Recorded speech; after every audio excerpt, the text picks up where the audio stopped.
ในโอกาสเกิดอาศัยท้องแม่แบ่งปันดินน้ำลมไฟมาเป็นเนื้อเป็นตัวถึงพ่อแม่สิแบ่งดินน้ำลมไฟเป็นเนื้อเป็นตัวเฮาแต่สิ่งที่ตกแต่งให้เฮาเป็นผู้ยิ่งให้เฮาเป็นผู้ชายเป็นคนขี้ร้ายเป็นคนงาม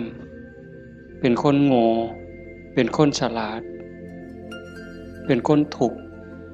เป็นคนรวยอันนั้นขึ้นกับบุญเนี่ยขึ้นกับบุญกับบาปที่ได้เฮ็ดได้สร้างได้ทำไว้ตั้งแต่อดีตก่อน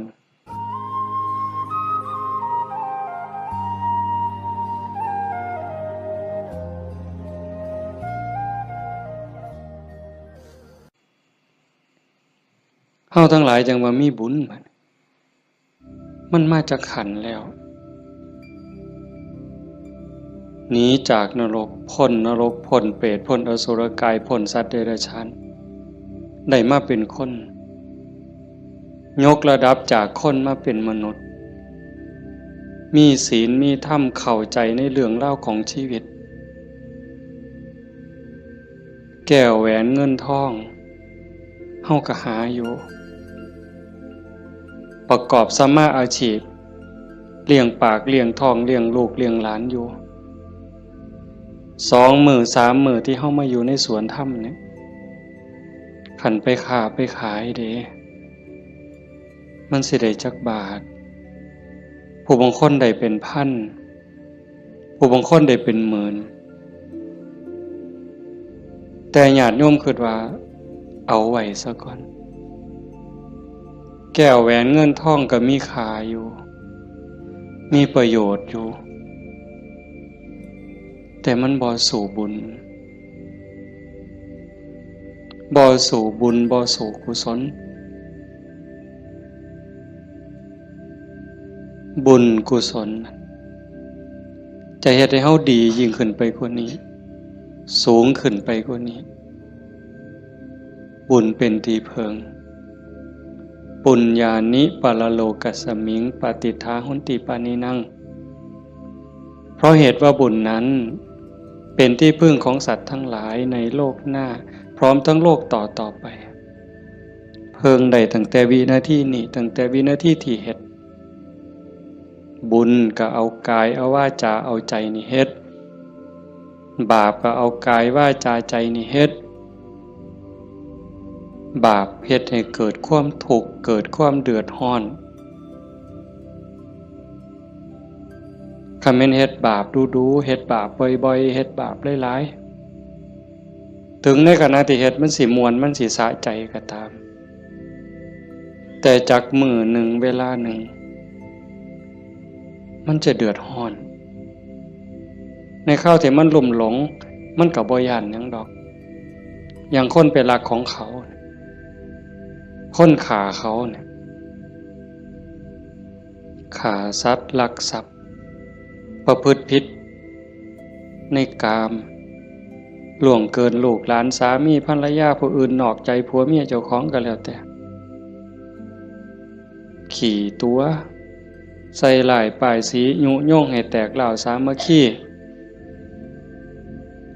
ตอนเฮ็ดตอนทำตอนกำลังมั่วเมาอยู่นี่ก็บ่ย้านหยังก็คิดว่ามันบ่มีผลแต่บัดฮอดเวลาหนึ่งมันจะเกิดความเศร้าหมองเกิดความย้านแต่มาว่าทุกคนเนี่ยแม่นสิปากคำเว้ายืนยันนักแน่นว่าบ่เชื่อดอกว่าบาปมีบุญมีชาติหน้าชาติก่อนนรกสวรรค์บ่มีดอกนั่นก็เว้าแต่ปากซ่อมมึงโลดคันมีคนแนวนั้นอยู่ใกล้เฮาปากว่าบ่ย้านแต่ว่าใจส่วนลึกเนี่ยมันยังมีอยู่วันๆอยู่คือกันบัดยามเจ็บยามไข้หรือยามที่บาปกรรมมันตามท่านตกทุกข์ได้ยากลำบากลำบนตอนนั้นสิกระวนกระวายเป็นทุกข์ตั้งแต่ยังมีชีวิตอยู่แต่ขันคนที่เชื่อมั่นอยู่แล้วว่าบาปมีบุญมีชาติหน้าชาติก่อนนรกสวรรค์มี ขันเผลอไปเฮ็ดบาปปั๊บด้วยความคิดไม่ออกในเคยเป็นคิดบ่ดีบ่งามกับพ่อกับแม่กับครูบาอาจารย์พาสององค์เจ้าเพียงแค่ความคิดแป๊บนิดเดียวเศร้าหมองเดือดร้อนทันทีเห็นบ่ได้โดนเลยเด้อากาลิโกเลยเด้เกิดทุกข์เกิดเดือดร้อนทันทีบาปคือความทุกข์คือเครื่องเดือดร้อนในปัจจุบันส่งผลไปเรื่อยๆเรื่อยๆขันกำลังบาปมันแห้งมันยังส่งผลอยู่เจ็บไข้ไก่ล้มไก่ตายมันก็หลอกล้อนพาจิตตกไปสู่อบายหนักสุดลงสู่นรกเบาลงมาเป็นเปรตอสุรกายเบาอีกเป็นสัตว์เดรัจฉานใส่บาปใส่กรรมอยู่นั่นเบาบางแล้วเมื่อเวลากลับมาเกิดเป็นคนอีกเถื่อเศษบาปตามมาพิการหูหนวกตั้งแต่เกิดผู้บางคนตาบอดตั้งแต่เกิดผู้บางคนอวัยวะบ่สมส่วนผู้บางคนอวัยวะครบคือหมูตีนครบมือครบแข้งขาครบแต่ว่าขี้ร้ายโยมว่ามันถูกซ้ำใดเห็นหมูเขางามเจ้าของก็นั่งเศร้าซองก็โจกงามเลยจะเป็นอุกจะเป็นอังลังเถื่อก็หน้าตาดีดีแต่พิการมันมีแนวเหตุให้กลุ่มใจทุกข์ใจอยู่หั่นบ้านเมืองเขามีมือ10 นิ้วนิ้วมือ10 นิ้วเจ้าของพันมี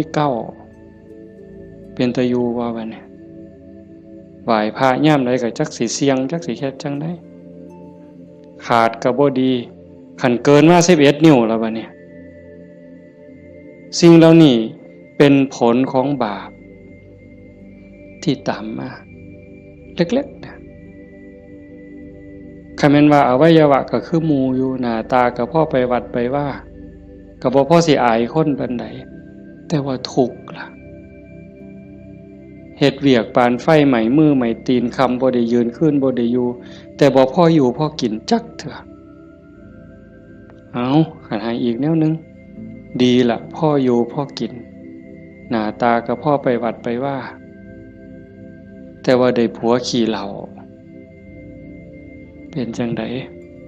คันสิป้ามันก็หักอยู่ได้เมียปล่อยเก่งบัดนี้เป็นจังไดเจ้าพ่ออยู่บ่บัดนี้ก็ยังว่าคู่กรรมคู่เวรเอาให้อีกก็ได้ผัวก็ดีดีเมียก็ดีดีบอกกันอ้อมแอมอ้อมแอมปานเทวดาแต่ว่าลูกปานผีบัดนี้ผานมันอย่างเดียวนอนก็บ่หลับกลางเว้นก็เป็นทุกข์กลางคืนก็เป็นทุกข์คิดอยากแต่น้ำลูกชายก็พอแห้งแล้วลูกสาวก็พอแห้งแล้วนั่นคือผลบาปแต่บุญล่ะบุญเป็นสื่อของความสุขเป็นสื่อของความดีความงามนำมาซึ่งความเจริญในขณะที่เฮ็ดปั๊บเฮ็ดบาปก็เอากายวาจาใจเฮ็ดบุญก็เอากายเอาวาจาใจนี่เฮ็ดแต่ว่าบุญเฮ็ดแล้วมีความสุขบ่ต้องรอชาติหน้ายังไม่ออกมาในสวนธรรมกราบพระปั๊บบ่แม่นกราบตามธรรมเนียมเนี่ยกราบด้วยความเข้าใจว่าเฮากราบพระรัตนตรัยพระพุทธเจ้าพระธรรมพระสงฆ์พระพุทธะนี่อยู่ในใจกราบลงไปโดยสำนึกขึ้นขององค์สมเด็จพระบรมศาสดามันเกิดความอิ่มใจเกิดปีติสิสังเกตไม่ออกสังเกตเจ้าของอยู่ว่าเวลาเฮานั่งสมาธิเนี่ยคือภาคค่ำเนี่ยแหละภาคแรงเนี่ย5 โมงแรง 6 โมงแรงนั่งสมาธินิ่งๆหอดเวลาทำวัด คุกเข่าขึ้นกราบงามๆนิ่มนวลคือกราบไปบนหลังพระบาทของพระพุทธเจ้ากราบลงไปบนหลังตีนเว้าภาษาเฮาเอาหน้าผากแตะลงไปบนหลังตีนของพระพุทธเจ้ากราบ3 เทื่อแล้วเงยขึ้นประนมมืออะระหังสัมมาสัมพุทโธภะคะวาพระผู้มีพระภาคเจ้าเป็นพระอรหันต์ดับเพลิงกิเล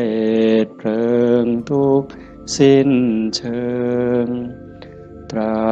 สรู้ชอบได้โดยพระองค์เองโอ้ซ้ำนี่มันอิ่มน้ำตาไหลอ่อนซ่อนเจ้าของอิ่มใจภูมิใจเด้ทั้งเถื่อเฮาบ่ต้องเว้าคิดซื่อ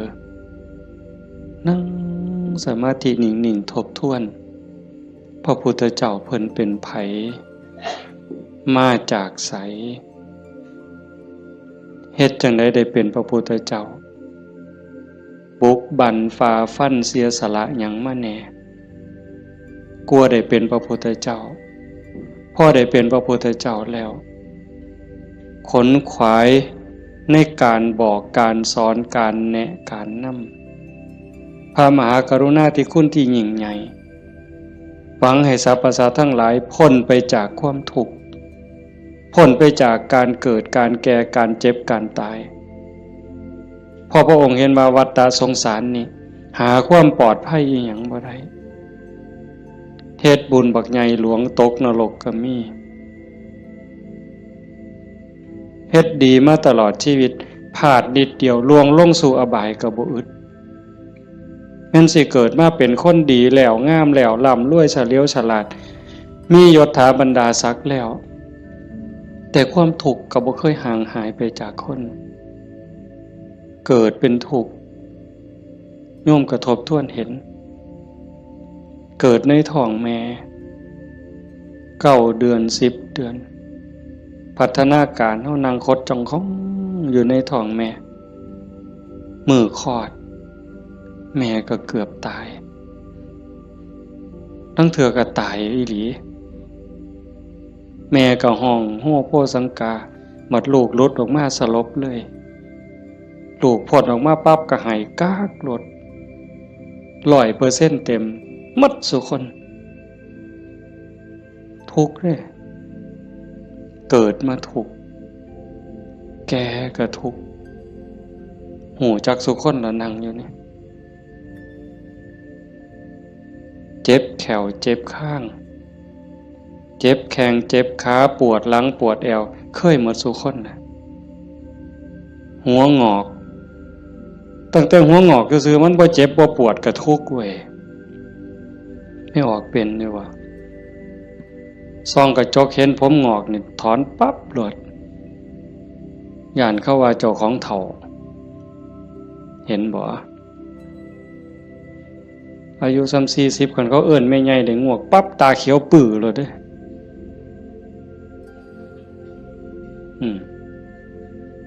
แต่คันอายุ60เขาเอิ้นน่าสาวอายุปานใดล่ะ60ว่าแต่แม่น45หนู กินฮอดข้าวมันเลยเป็นบ้าเด้นี่ดีใจอ่ะเห็นบ่เฒ่าก็เป็นทุกข์เจ็บก็เป็นทุกข์ตายล่ะคนตายตอนมันตายแล้วมันบ่ทุกข์ดอกร่างกายหั่นแต่ว่าความรู้สึกนึกคิดน่ะมันห่างย่านตอนบ่ทันตายเนี่ยมันย่านเป็นหยังจังย่านคันคำถามแนวนี้เป็นหยังจังย่านตายบ่มั่นใจในเจ้าของที่จริงกันเฮาเฮ็ดบุญเฮ็ดกุศลสร้างคุณงามความดีไว้เพียงพอมันสิย่านเฮ็ดหยัง อาตมาคือกันอาตมาย่านตายไม่ออกยังย่านตายอาตมาย่านอาตมาตกนรกนี่หม่องมันแมนอีหลีบัดนี้คันว่าตายปั๊บอาตมาจะไปเกิดเป็นเทวดามีสวรรค์วิมานกว้างใหญ่มีบริวารล้อมหน้าล้อมหลังมีทิพย์หมดจังสิไปเกิดเป็นพรหมจังสิไปย่านเฮ็ดหยังบัดนี้ก็สามเฮาสิหนีจากบ่วข้วยนอนจะขี้ตมจะขี้งัวขี้ข้วยไปขึ้นปราสาทมีเครื่องหอมเครื่องท่ามีความหอมเต็มสะดวกสบายเฮาก็บ่ได้ย่านแต่นี่มันสิตกลงไปหลายกว่าเก่าเนี่ย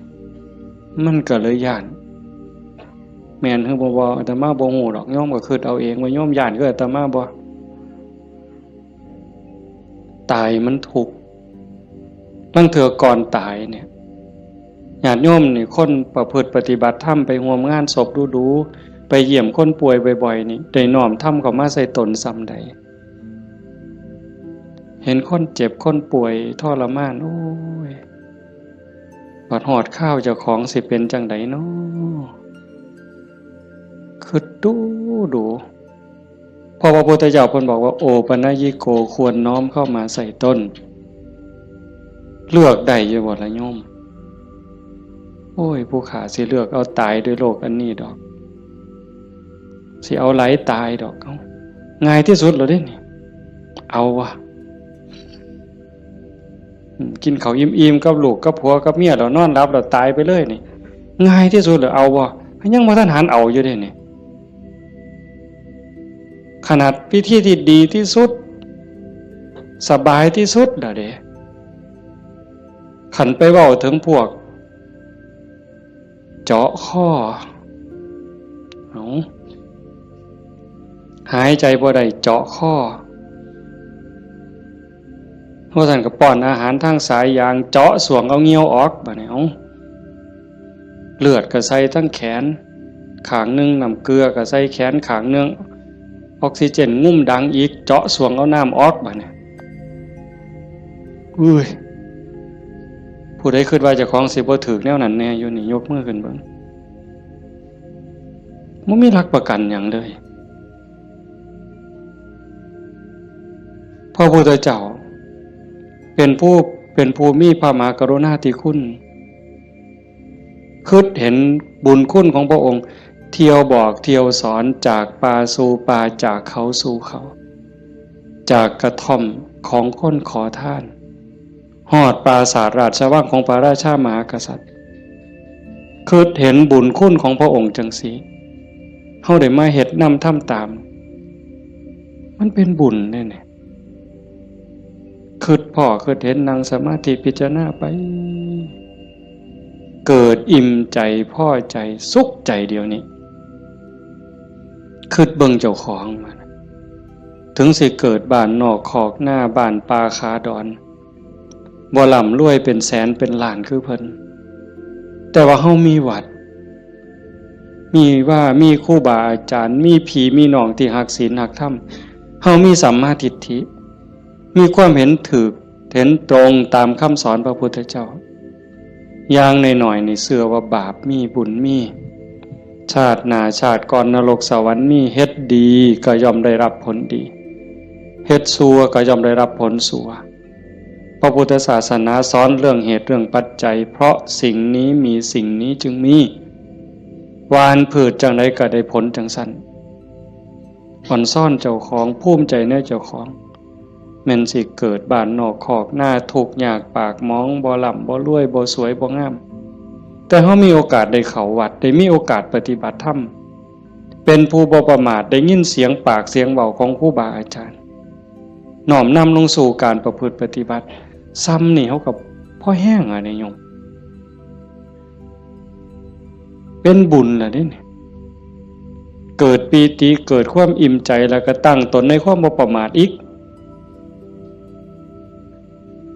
อันนี้หมายถึงบุญเฮ็ดปั๊บก็เกิดความสุขใจอิ่มใจปั๊บขันเฮ็ดเรื่อยๆเฮ็ดบ่อยๆเฮ็ดดูๆจิตนึกตั้งแต่ถึงคุณงามความดี บัดเจ็บบัดป่วยบัดไข้บัดหนาวบัดสิลมสิตายนิมิตที่มันดีมันงามนำพาดวงจิตดับปุ๊บไปสู่สุคติขันมันเฮ็ดดูอันนี้หมายถึงดีเด้ให้ท่านรักษาศีลเจริญภาวนาเลี้ยงพ่อเลี้ยงแม่เขาวัดเขาว่าสร้างน้ำทำบุญมีจิตเอื้อเฟื้อเกื้อกูลขันมันเฮ็ดดูบ่อยๆจิตมันเที่ยวทางนี้ดูอันดอกมันก็ง่ายต่อการสิเกิดสิ่งเหล่านี้ในการจูงจิตไปสู่สุคติดับปุ๊บก็ไปสู่สวรรค์ไปสู่พรหมเอื่นว่าไปสู่สุคติใส่บุญใส่กุศลไปจนหมดแห้งของบุญของบาปของบุญของกุศลส่วนนั้นหมดเวลาขันบ่ท่านถึงความเป็นพระอริยเจ้ากลับมาเกิดเป็นคนอีกเถื่อบัดนี้ ผลบุญพามาเกิดเป็นคนเศษบุญตามมาปุ๊บรูปร่างหน้าตาผิวพรรณสวยสดงดงามมีความอ่อนน้อมอ่อนโยนมาแต่ต้นเกิดในตระกูลสูงเชื่อผู้ดีให้ทานมาหลายๆด้วยจิตศรัทธารวยตั้งแต่เกิดแต่มาว่ามาหลายปีแล้วว่าขันคนให้ท่านด้วยความศรัทธาด้วยความเลื่อมใสเฮ็ดด้วยความจริงใจผลมันให้รวยบางเทื่อรวยตั้งแต่เกิดบ่ทันมื่นตาซ้ำปู่ย่าตายายเตรียมฝากธนาคารไว้ให้เปิดบัญชีไว้รับเป็นร้อยล้านพันล้านล่ะเห็นบ่ล่ะนั่นคืออานิสงส์ของศีลของทานของบุญของกุศลสวยรวยสวยผอมงามผอมรวยผอมฉลาดผอมโรคภัยไข้เจ็บหน่อยอายุยืนมีคนเคารพนับหน้าถือตาเว้าหยังคนก็เชื่อถอยฟังคำผู้ใดบ่อยากได้เนี่ยก็ 100% ทุกคนอยากได้แต่ว่าอยากซื่อๆมันบ่ได้บัดนี้ต้องเฮ็ดต้องสร้างเหตุปัจจัยแต่ว่าคนไทยในปัจจุบันเนี่ยอาตมาว่าก็กำลังหลงทางไปไกลคือกันมองจังหนึ่งก็คือศาสนาพุทธเจริญเบิ่งอีกแนวหนึ่งก็คือเสื่อมเต็มทีในเวลาเนี่ยนี่คือชุมนุมชนของเฮาเนี่ยกลุ่มเฮาเนี่ยคือเจริญอยู่แต่ว่าอีกกลุ่มหนึ่งมันอาศัยพุทธศาสนาติดยี่ห้อพุทธศาสนาแต่ว่าเนื้อในแกะกล่องเปิดขวดกินเข้าไปมันบ่แม่นบ่อยากเว้าหลายปานใดดอกเรื่องหมู่นี้แต่มันต้องเถือกับเป็นตะเว้าอ่อนวอนบวงสรวงพิธีกรรมนี่มันออกนอกทางหมดนิยมคันมันสิง่ายปานนี้พระพุทธเจ้าสิมานั่งเฮ็ดหยังสิสอนเฮาให้ฝึกให้ฝนให้เพียรเฮ็ดหยังครูบาอาจารย์หลวงปู่หมั่นหลวงปู่ชาเอาชีวิตเกือบบ่รอด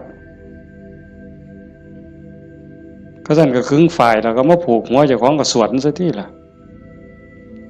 อิติปิโส1,800,000ก็ได้ตัวให้มันหอเวินกิเลสคูโคบเอาโลดติล่ะมันแม่นบ่ล่ะกระแสนี่กำลังแห้งแม่ออกกระแสนี่กำลังหลายนั่งเถื่อกับเงินนี่เป็นตัวตั้งบ่ได้ตั้งใจดอกแต่ขี่รถมาได้ยินไหมเปิดวิทยุฟังแถวนี่ล่ะวิทยุแถวนี่ล่ะหมดน้ำกันนี่ล่ะเนาะพอมันได้เงินหลายบางมื้อวันที่2บ่อาตมาไปเทศงานนึงเทศจบคนกำลังลังมาอันนี้มือสาวมือรุ่นก็เลยถามประธานงานเขาก็บ่ฮู้ดอกว่าท่านเข้าใจว่ามันเป็นแนวใดนะ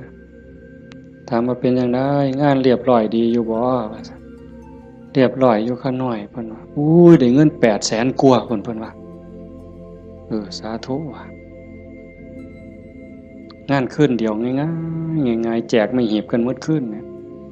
อยากเคาะหมดไว้ก็ออกแบ่งใหญ่ๆถ้ามาเสือว่าพระพุทธเจ้าบ่สอนแล้วก็บ่ได้พาเฮ็ดแนวนั้นแต่แนวจังซี่นี่ไม่ออกบ่ออกนอกจากเป็นบุญเป็นกุศลเด้เฮามาเฮ็ดในมื้อนี้เวลานี้เด้นอกจากมาสร้างบุญแล้วมาหาที่เพิงสำหรับดวงจิตดวงวิญญาณเจ้าของแล้วชีวิตมันมีกายกับใจอย่างว่าร่างกายประกอบด้วยดินน้ำลมไฟเหมือนเวลามันก็แตกสลายดินขึ้นดินน้ำขึ้นน้ำลมขึ้นลมไฟขึ้นไฟแต่กระแสจิตกระแสใจกระแสวิญญาณเดินทางต่อหอบบุญหอบบาปไปขันดวงจิตดวงใจดวงใดได้รับการพัฒนานอกจากบุญแล้วพัฒนาคือมันเฮ็ดให้เกิดให้มียกระดับเจ้าของสูงขึ้นจากอำนาจการบีบคั้นกดขี่ข่มเหงของกิเลสคือความโลภความโกรธความหลงจิตดวงนั้นเบายิ่งเบายิ่งละเอียดยิ่งสูงใกล้พระพุทธเจ้าไปเรื่อยๆเรื่อยๆเรื่อยๆขันใจต่ำก็หมายความว่ากิเลสถมมันหลายใจสูงกิเลสติดหน่อยขันสูงที่สุดกิเลสเกาะบ่ได้ก็เป็นอิสระจากกิเลสไปเข้ามาเดินจงกรมมานั่งสมาธิสวดมนต์ฟังเทศน์ฟังธรรมก็เพื่อสิซักฟอกจิตใจเจ้าของการฟังธรรมนี่ก็เป็นตนหนึ่งเฮ็ดให้เฮาได้เกิดปีติเกิดความสุขเกิดสมาธิตั้งแต่เกิดความเข้าใจได้ส่องได้ทางยกจิตเจ้าของให้มันสูงยิ่งขึ้นได้เฮาก็เฮ็ดหลายๆอย่างทั้งการฟังทั้งการประพฤติปฏิบัติทั้งการสวดมนต์เฮาทำวัดแปลมันยิ่งเห็นยิ่งเข้าใจอย่าเอาเพียงแค่มวลเอาเพียงแค่ความไพเราะอย่างเดียวเฮาสวดซ่าๆเฮามีโอกาสพินิจพิจารณาถึงความหมายที่เฮากล่าวออกไปแต่ละคำน้อมนึกเห็นพระพุทธเจ้านึกถึงครูบาอาจารย์พระอริยสงฆ์คือจังเพิ่นบอกเพิ่นสอนอ่านไปนำสวดไปนำพิจารณาหาเหตุหาผลหาความหมายนำมันจะได้เข้าใจยิ่งขึ้นคันเฮาคิดจังสี่คือโยมพอออกผู้เป็นเจ้าภาพเป็นตะเงิดคนอีหลีเด้อาตมาเห็นอาจจะเห็นมาหลายแต่จื้อได้นี่เป็นรายที่สองผู้หนึ่งโยมเพื่อสังขะจังหวัดสุรินทร์เฮ็ดแรกๆเนี่ยเฮ็ดเป็นรีสอร์ทเฮ็ดสวนนี่เป็นรีสอร์ทมีบ้านพักเอาไปเอามาไปปฏิบัติธรรมดูเขาก็คือสิบ่ต่างกับเจ้าภาพเฮาใจตกลงไปในกระแสธรรมหักศีลหักธรรมมั่นใจแล้วว่าอันใดสิเป็นที่เพิงของชีวิตอันใดสิเป็นสมบัติควรสิถือออกจากโลกนี้ก็ค่อยๆเปลี่ยนบัดจากรีสอร์ทจากบ้านพักนัดพี่นัดน้องไปร่วมปฏิบัติจากกลุ่มก่อนเล็กๆจัดประกาศงานบักใหญ่มีงานปฏิบัติธรรมมาหลายปีตั้งสถานีวิทยุคือกันเลย2 ปีที่ผ่านมาหลังเนี่ยจัดงานปริวาสโยมได้ไหนไม่ออกได้ไหนเอาสวนเจ้าของจัดเป็นงานปฏิบัติธรรมนิมนต์พระมาเขาอยู่ปริวาสกรรมญาติโยมไม่ออกชาวบ้านกับมาร่วมปฏิบัตินำกับพ่อๆกันนี่แหละครับเฮาแต่เพิ่นก็มีพระเสริมเข้ามานี่คือมั่นใจแล้วว่าสิ่งที่สิถือออกจากโลกนี้นอกจากบุญกุศลคุณงามความดียังมีโอกาสได้คัดเกลาจิตใจยกระดับจิตวิญญาณเจ้าของให้สูงขึ้นให้มันสูงขึ้นจากอำนาจของความโลภความโกรธความหลง ความอิจฉาริษยาอาฆาตพยาบาทจองเว้นหน่อยเนื้อต่ำใจบุญยังบ่ท่านปลอดภัยปานใดเลยดีอยู่แต่บ่ท่านปลอดภัยเพราะว่าคำสอนของศาสนาญาติโยมก็ได้ยินอยู่แล้วหลายๆมื้อเขาก็ทำวัดอยู่ประจำละชั่วประพฤติดีเห็นบ่ละชั่วประพฤติดีทำจิตให้บริสุทธิ์ตัวจิตบริสุทธิ์นี่จึงเป็นพุทธศาสนาละชั่วมาเฮ็ดดีนี่มันยังบ่ทันฮอดพุทธศาสนาแต่มันเป็นหลักษากลของโลกของจักรวาลผู้ใดเขาก็สอนกันแบบนี้ญาติโยมก็ลองพิจารณาว่าชีวิตเฮาที่เหลืออยู่เนี่ยเฮาสิเฮ็ดจังได๋จังสิใกล้พระพุทธเจ้าใกล้หลักธรรมเข้าไปที่สุดจากชั่วมาถึงดีจากดีไปถึงว่างจากชั่วมาถึงดีจากดีไปถึงว่างตัวทางสายกลางเนี่ยเฮาเดินจงกรมเฮานั่งสมาธิแน่ๆแล้วว่าเฮานั่งเอาบุญแต่ว่าเหนือกว่านั้นเด้การพัฒนาการยกระดับจิตโยมก็ต้องเบิ่งนำเพราะว่าธรรมะคำสั่งสอนของพระพุทธเจ้ามันปฏิบัติได้บ่จำกัดการสวากขาโตภควตาธัมโมพระธรรมเป็นสิ่งที่พระผู้มีพระภาคเจ้าตรัสไว้ดีแล้วเฮาสวดมนต์ว่าจังซี่ดีนี่หมายความว่าจังได๋ดีก็หมายความว่าบ่ชั่วตอบแบบพี่บ่าเว้าเด้ดีคือบ่ชั่วแต่ในความหมายนั้นดีแล้วหมายความว่าบ่ขาดพระพุทธเจ้าสอนไว้ตรัสไว้บ่ขาดแล้วก็บ่เกินพอดีสำหรับการดับทุกข์สำหรับการสร้างบุญสร้างกุศลสร้างประโยชน์กับส่วนรวมแล้วพอดีสำหรับการดับทุกข์บ่ต้องเติมเข้าไปอีกแล้วก็บ่ต้องเอาออกคำสอนเนี่ยบ่ต้องเอามาเติมคันพวกมาเติมกลายเป็นสัตว์ทำปฏิรูปเป็นของปลอมไปมองศาสนาสิฟั่นเฟื่อนมองเฮาสิหลงทางเสียเวลาของชีวิตเฮ็ดไปก็เสียเงินเปล่าเสียเวลาเปล่านั่นคือมันเป็นสัตว์ทำปฏิรูปเป็นของเกินเป็นของไร้สาระแต่ว่าเติมเข้ามางัดใส่พระโอษฐ์ของพระองค์ว่าอันนี้พระพุทธเจ้าตรัสนี่คือเหตุการณ์หลายๆอย่างอยู่ในเวลานี่ในสังคมชาวพุทธเฮาบ่ขาดแล้วก็บ่เกินสวากขาโตภควตาธัมโมพระธรรมเป็นสิ่งที่พระผู้มีพระภาคเจ้าตรัสไว้ง่ายแล้วนอกจากดีแล้วก็ง่ายนำเพียงจังว่าง่ายเป็นเหมือนกับเปิดของที่ปิดของที่ถูกปิดอันไหนเป็นคนปิดความบ่ฮู้อวิชชาความบ่ฮู้โมหะความหลงความมืดมันครอบงำจิตใจของเราสัตว์มาชั่วอนันตกาลจนเจ้าชายสิทธัตถะเสด็จออกบวชบำเพ็ญเพียรบารมีได้ตรัสรู้ใต้ต้นพระศรีมหาโพธิ์ก่อนพุทธศักราช45ปีนั้นจึงเปิดขึ้นมาได้นักบวชก่อนพระองค์เนี่ยเฮาสินับหลายปานใดเป็นหมื่นองค์หมื่นศาสดาหมื่นครูอาจารย์ที่แสวงหาแต่ว่าบ่มีผู้ใดพอเปิดบ่ออก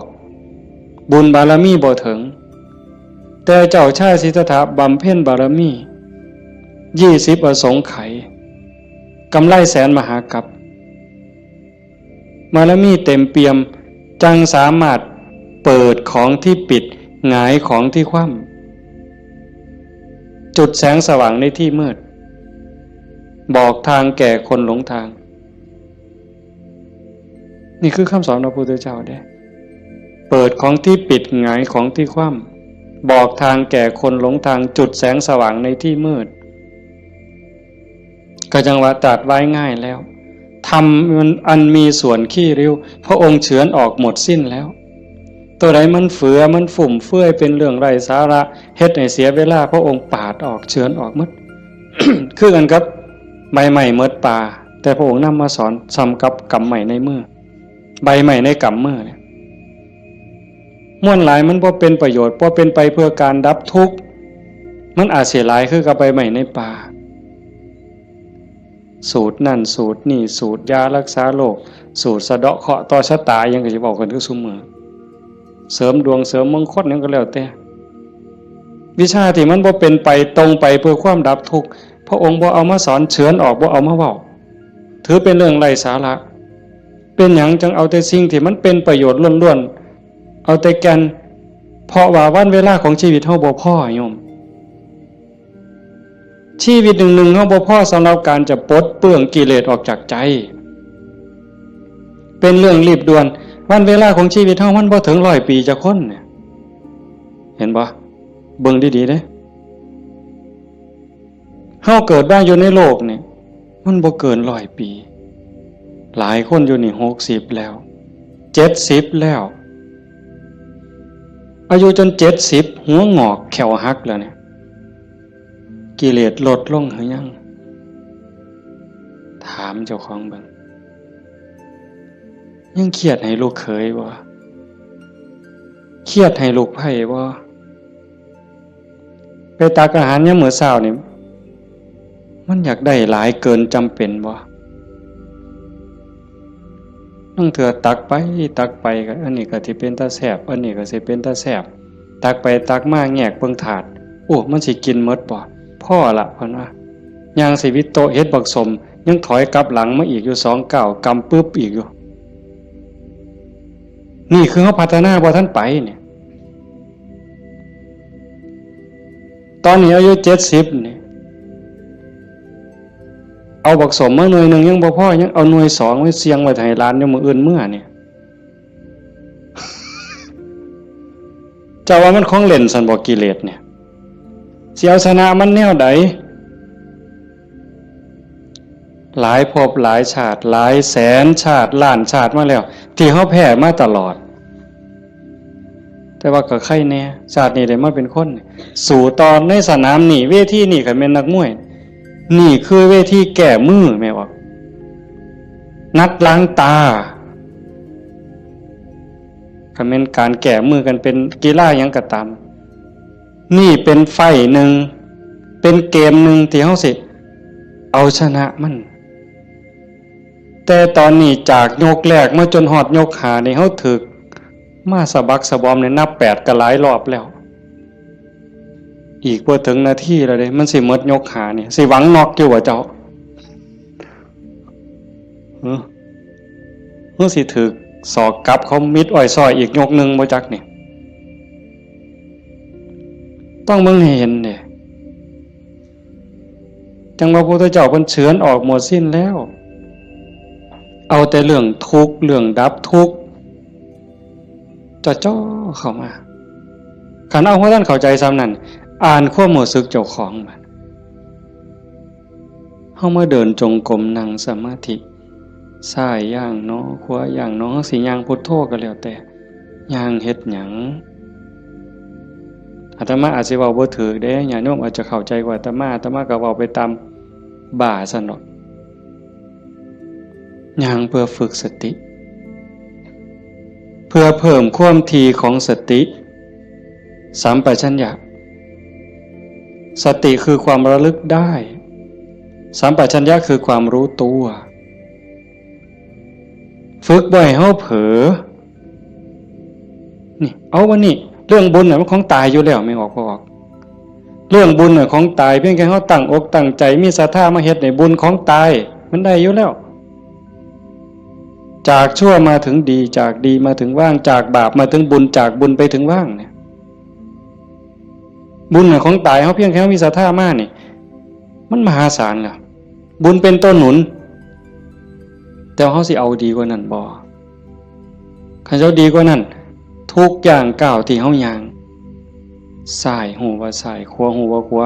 คันสิเอาขวาพุทธซ้ายโทก็ให้ฮู้อย่าให้จิตออกนอกปกติคนเฮานี่จิตมันสิส่งออกนอกย้อนไปอดีตบ้าง มื้อวานมื้อก่อนปีกาย10 ปีก่อนยังเอามาคิดดีบ่ดีก็ให้คือเห็นแนวเป็นตะทุกข์หลายเศร้าหลายนอนให้คือเห็นตั้งแต่10 ปีก่อนพุ่นอันนี้ก็บ่แม่นคิดไปคิดมาเห็นตั้งแต่อดีตได้ตามใจเฮ็ดอันนั้นก็แม่นหมดแน่นหมดถูกใจเจ้าของหมดนอนหัวยุ่มอยู่อันนี้ก็บ้าบ่แม่นคันบ่อยู่กับอดีตบ่นี่พูดอนาคตมื้ออื่นมื้อนี้ผู้เขาหดบ่นอพูนย่านผู้เหี่ยวมึงติล่ะอีหล่าหลานน้อยมันสิคิดฮอดแม่ใหญ่มันบ่นอ ไปดอกเด้อันนั้นอันนี้มันสิได้เป็นจังซี่บ่เกิดความวิตกกังวลไปข้างหน้าอันนี้ก็บ่แม่นการประพฤติปฏิบัติพระพุทธเจ้าเพิ่นบอกให้อยู่ในปัจจุบันอดีตก็ละไปแล้วอนาคตก็ยังไม่มาให้อยู่กับปัจจุบันที่เฮาพุทโธนี่คือเห็นปัจจุบันหายใจเข้าพุทนี่เห็นปัจจุบันโธออกนี่เห็นปัจจุบันในเมื่อมีสติอยู่กับปัจจุบันอันนี้เป็นเครื่องฝึกเป็นเครื่องมือในการฝึกจิตที่มันเคยวอกแวกไปอดีตแน่อนาคตแน่บ่นิ่งแน่เพราะเฮาจับไว้กับอารมณ์พระกรรมฐานผู้บางคนก็ท้องพองท้องยุบหนอพองหนอพุทโธคือลมหายใจซื่อๆเอามันมาจับไว้นี่จิตมันก็ค่อยนิ่งเข้าคันเฮาบ่ลดละความเพียรคันจะว่าถึงสติเป็นคือกับหัวสติเตสังนิวารนังสติเป็นเครื่องกั้นหยังกั้นกิเลสคือความเศร้าหมองคือความมืดความเศร้าหมองแห่งจิตแห่งใจบ่ให้มันมาท่วมทับจิตก็คือฝึกจังซี่คันสมมุติว่าสติเป็นเครื่องหัวเป็นหลักหัวมื้อนึงคือฮอดพุทโธเทื่อนึงขาดบ่เนี่ยเมิดมื้อคือฮอดพุทโธได้เทื่อนึง2เทื่อ10เทื่อ100เทื่อก็ยังว่าห่างคันมันเป็นหลักหัวนี่ลมฮอดสร้างคันสมมุติว่าเฮ็ดไร่เฮ็ดนานี่บ่ว่าแต่งัวเขาสิมากินดอกข้วยสิมากินดอกลมฮอดสร้างหัวมันห่างแม่นมั้ย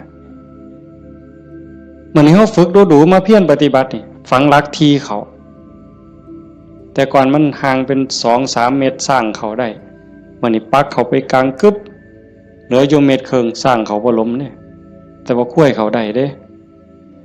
ฝึกเขาไปอีกเพียรไปอีกพยายามเขาไปอีกฟักกึบเขาไปอีกจากเมตรครึ่งเหลือ75เส้นจบ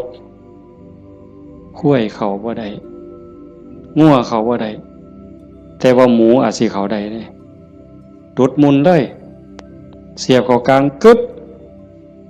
เหลือ30กว่าเส้นหมูเขาบ่ได้แต่หมาเขาได้มัน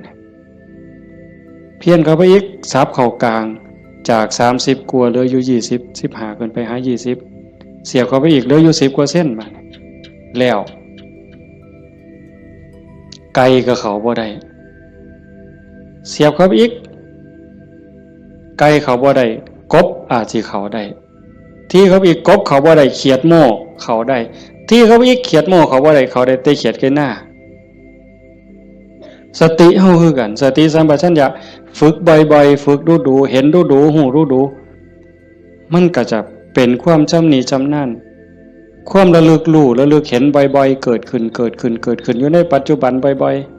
ๆบ่ได้แวบไปสู่อดีตบ่ได้แวบไปสู่อนาคตเกิดความตั้งมั่นเกิดความมั่นคงสติสัมปชัญญะสมาธิความตั้งมั่นได้บัดสมาธิคือความตั้งมั่นแห่งจิตบ่วอกแวกปัญญารอบรู้ในกองสังขารที่มันมาหลอกจิตสังขารกลางกายก็อีกอย่างนึงสังขารคือจิตใจก็อีกอย่างนึงกายนั่งนิ่งแต่ว่าจิตมันคิดไปทั่วทิพย์ทั่วแดนในเมื่อหูจักเรื่อยๆหูจักบ่อยๆพยายามผูกมันไว้ผูกไว้คอยตะล่อมจิตมันคือลิงเพิ่นยังว่าผูกไว้คือผูกลิงใส่หลักสติเป็นเหมือนกับเชือกองค์ภาวนาเป็นคือกับหลัก มันสิดื้อปานใดลิงมันดื้อไปโลดมันไปบ่ได้จักหน่อยมันก็ล้ามันก็ซ่าลงจักหน่อยก็นั่งจิตเฮาคือกันเฮาบ่เครียดดอกมันไปก็ปล่อยมันไประลึกได้ปั๊บก็กลับมาใหม่ระลึกได้ปั๊บกลับมาใหม่ดูเขามันก็มีทางมันก็เป็นความชินของมันอยู่จักหน่อยก็นิ่งได้พอแต่มันนิ่งมันอิ่มแน่ไม่ออกก็สิเคยเห็นหลายคนนั่นล่ะเก่งกว่าแต่มาล่ะนั่งอยู่นี่ซ่อมเบิ่งเนี่ยเกิดความอิ่มใจสุขใจคันเฮ็ดดูบ่อยๆอย่างเฮาเบิ่งท้องพองท้องยุบเห็นคักๆขณะที่ท้องพองขึ้นปุ๊บทอเส้นผมปุ๊บขึ้นมาก็เห็นยุบลงปุ๊บทอเส้นผมนี่ก็เห็นหายใจเข้าหายใจออกคือกันในนี่มันก็มีการเกิดดับเห็นอยู่ในเมื่อนี้ทั้งสัตว์ปั๊บเกิดปีติเกิดความสุขเกิดอิ่มใจอันนี้เล็กๆดอกของเล่นน้อยๆขนาดบางเถื่อเฮาเฮ็ดดูบ่อยๆจนได้หูจักมันแน่แล้วบัดเกิดมื้อนึงเวลานึงเฮามีเรื่องต้องคิดต้องอ่านมันหนหูหนหวยกัดกลุ่มกระวนกระว่ายคิดพอปั๊บคิดฮอดกรรมฐานหายใจเข้าดึงลมหายใจเข้าหายใจยาวๆบึ๊บหายใจออกบึ๊บเย็นว่าขนลุกวืบโล่งอันนี้ก็มีก็เป็นบอนพักอีกอันนึงคันเฮ็ดจังสี่ดูบ่อยๆเฮาสิเล่นจังไดกับมันก็ได้ไม่ออกเคยเบิ่งความคิดเจ้าของบ่นั่งเบิ่งซื่อๆเนี่ยหลังจากเบิ่งลมหายใจเข้าหายใจออกพอสมควรบัดเวลานึงเฮาอยากเล่นกับความคิดตั้งสตินั่งจังสี่ปั๊บก็หลับตาเบิ่งรูปเจ้าของนั่งหลังจากนั้นก็ย้อนเข้ามาทางในเบิ่งจิตที่มันนิ่งอยู่ธรรมชาติจิตมันนิ่งมันว่างมันสว่างเป็นประภัสสรแต่กิเลส ความโลภความโกรธความหลงนั้นมันเป็นแขกมาเยี่ยมมาเยือนชั่วคู่ชั่วข้าวเยี่ยมแล้วก็ไปเยี่ยมแล้วก็ไปแต่ว่าเฮาขาดสติบ่นี่มันเยี่ยมตลอดเวลามาทางตาแน่ทางหูแน่ทางจมูกแน่ทางลิ้นแน่ทางกายแน่รับหูรับตาไว้ก็มาทางใจคิดอยู่ตลอดนี่คือแขกในเมื่อแขกมาเยี่ยมดูจิตใจอ่อนล้าเจ้าของบ้านบ่ได้พักข้าแต่ตอนรับแขก ไม่ว่าเคยเป็นบ่ล่ะสมมุติว่าเป็นเฮาเนี่ยนะ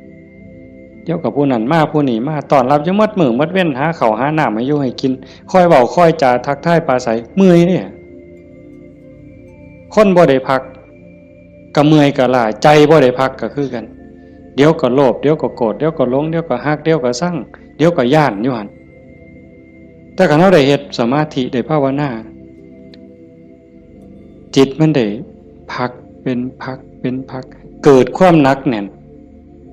มั่นคงเด้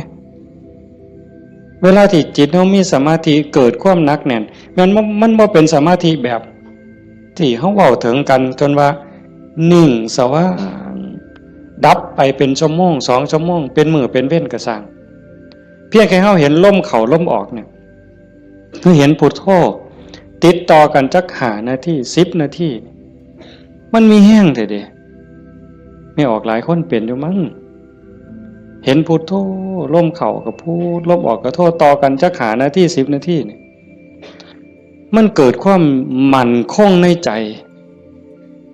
คันแม่นกกเสานี่ก็ซ้ำเสาปูนแล้วอยู่บ่ติงเด้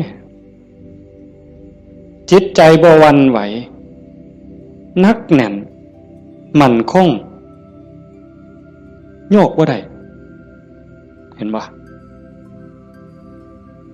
เจ้าขันไปกว่านั้นบัดน่ะอ่านเบิ่งความคิดปั๊บหูปั๊บคิดปั๊บหูปั๊บคิดปั๊บหูปั๊บเฮานั่งจังซี่คือกันไม่ออกคันสมมุติว่าเฮาพุทโธแล้วมันมักคิดเอาแนวใหม่มึงคิดกูสิเบิ่งบัดนี้บ่พุทโธแล้วเศร้าพุทโธคิดปั๊บหูปั๊บคิดปั๊บหูปั๊บบ่คิดต่อมันเด้บ่คิดซอยมันหูมันซื่อๆมันเศร้าเด้หูปั๊บมันเศร้าเลยเด้มันอยากอาย ซ้ำกับลูกกับหลานสิไปลักกินของเนี่ยเสียงตาหน่อยเบิ่งหดมือปั๊บรถเลยเป็นแนวนั้นเบิ่งความคิดอันนี้ก็ตนหนึ่งเอาไปเอามาหูขบวนการกันแรกๆตั้งเถอะมันคิดไปแล้วสมมติก็เขียนหนังสือนี่บออานอบานไม่โทบ้านบออัวบัวออามองามฮอดพุ่นจังคิดออกฮอดม่อมาหรอโอ้ยคิดไปอย่างฮอดพุ่นตั้งสติไหมมันเขียนไหมมันอาจสิฮอดงออาบ่ทันได้ม่อมาฮอดสระปั๊บหูปั๊บขันหูรู้มันสิสั่นเข่าได้บัดแต่ขันแรกๆปั๊บมันฮอดงออามองามบ้านบัวงามมันเฮาตั้งสติดีๆเอาก่อนมันมาฮอดม่อมาเนี่ยมันว่าหยังก่อนสระอาก่อนสระอาเด้งองูก่อนงองูเด้ว่าแหวนก่อนว่าแหวนมหานากาศก่อนมหานากาศบ่ใบไม้ไล่ถอยกลับมาลุ้นไปอีกสั่นเข่าคิดปั๊บหูปั๊บคิดปั๊บหูปั๊บการปรุงแต่งของจิตของสังขารมันไปบ่ได้ไกลเพราะหูมันอยู่จอบมันอยู่จากไปหอดบ้านบัวงามมันต้องบัดสุดท้ายมันหอดเพียงแค่บออาเพราะท่านไม่โทษสั่นเข้ามาหอดบอใบใหม่มัดโตเบิ่งดูบอใบใหม่เพียงแค่ขอดหัวหูจักหยุดปุ๊บเป็นแนวนี้ก็เป็นตรงมันว่างตรงมันนิ่งตรงนี้กิเลสบ่มานั่นคือจิตเดิมสะอาดบริสุทธิ์บ่พาเจ้าของถูกเข้าใจได้เลยว่าคำสอนของพระพุทธศาสนาสูงสุดเพื่อบ่ทุกข์คำสอนของพระพุทธเจ้าทั้งหมดเป็นไปเพื่อดับทุกข์เป็นไปเพื่อพ้นทุกข์จังว่าความว่างจากความยึดมั่นในความเป็นตัวเป็นตนในสิ่งที่ใดที่มีที่เป็นเฮาประพฤติปฏิบัติจังสี่คือกันเดินจงกรมนั่งสมาธิเพื่อเจริญสติสัมปชัญญะปัญญาสมาธิให้มันหูเท่าทันในเมื่อกิเลสเกิดมากระทบกิเลสคือความทุกข์คือความเดือดร้อนความเศร้าหมองต่างๆมันจะเกิดขึ้นกับจิตกับใจมันมาทางไหนมันมาทางตามันเข้าทางตาเข้าทางหูทางจมูกทางลิ้นทางกายทางใจเพิ่นเอิ้นว่าอายตนะอายตนะเป็นเครื่องเชื่อมต่อภายในก็มี6ภายนอกก็มี6ตามันเป็นคู่กับรูปหูเป็นคู่กับเสียงจมูกเป็นคู่กับกลิ่นลิ้นเป็นคู่กับรสกายเป็นคู่กับสัมผัสใจเป็นคู่กับอารมณ์